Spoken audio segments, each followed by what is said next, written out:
Assalamualaikum warahmatullahi wabarakatuh.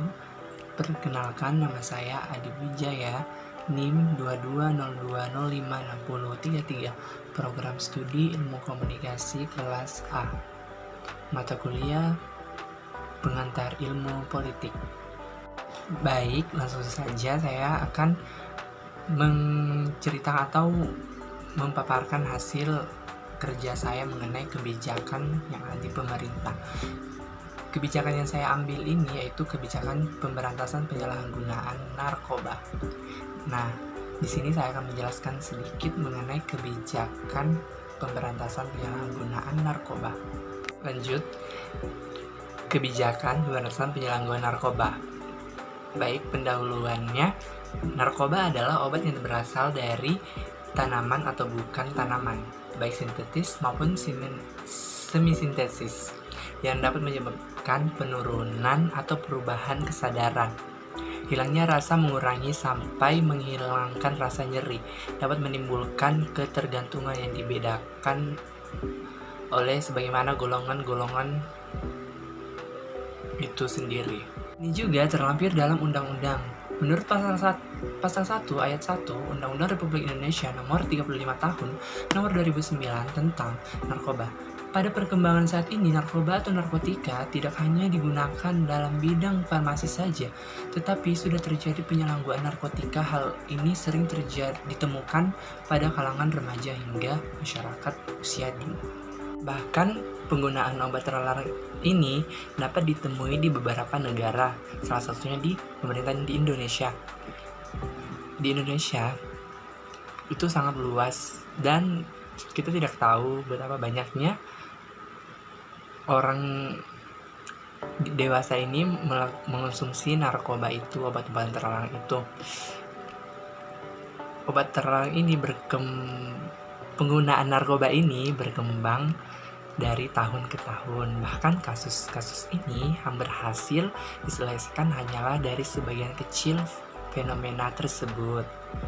Adapun strategis dan pemberantasan penyalahgunaan narkoba itu sebagai berikut: memperkuat investasi kesehatan keluarga, mengedukasi secara dini anak-anak kita dan masyarakat kita di lingkungan masing-masing, dan mengimplementasi daerah bahaya narkoba agar menjadi daerah yang bersih dan dari penyalahgunaan narkoba ini, dan meningkatkan penyediaan rehabilitas melalui investasi berbasis masyarakat, meningkatkan pertahanan kualitas layanan rehabilitas sesuai standar nasional.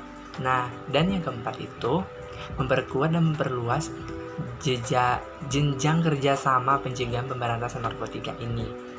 Nah, adapun hasil analisis saya berdasarkan 4 faktor dalam pengambilan suatu kebijakan. Yang pertama itu complexity of problems, di mana sebanyak apa dan sesulit apa masalah yang dihadapi, yaitu peredaran dan penggunaan obat terlarang yang menyimpan merupakan permasalahan serius yang didapat oleh beberapa negara, salah satunya di pemerintahan Indonesia. Perkembangan penyalahgunaan dan peredaran narkoba menunjukkan kecenderungan peningkatan jumlah kasus dari tahun ke tahun. Bahkan kasus-kasus yang berhasil diselesaikan hanyalah sebagian kecil dari fenomena tersebut dan kedalamnya tidak dapat diduga.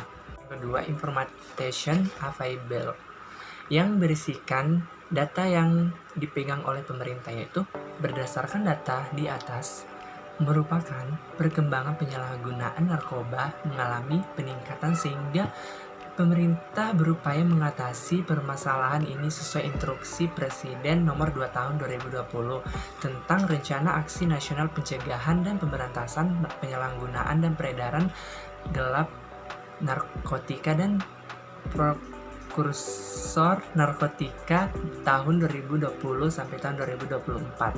Yang ketiga, yaitu ideologi environment.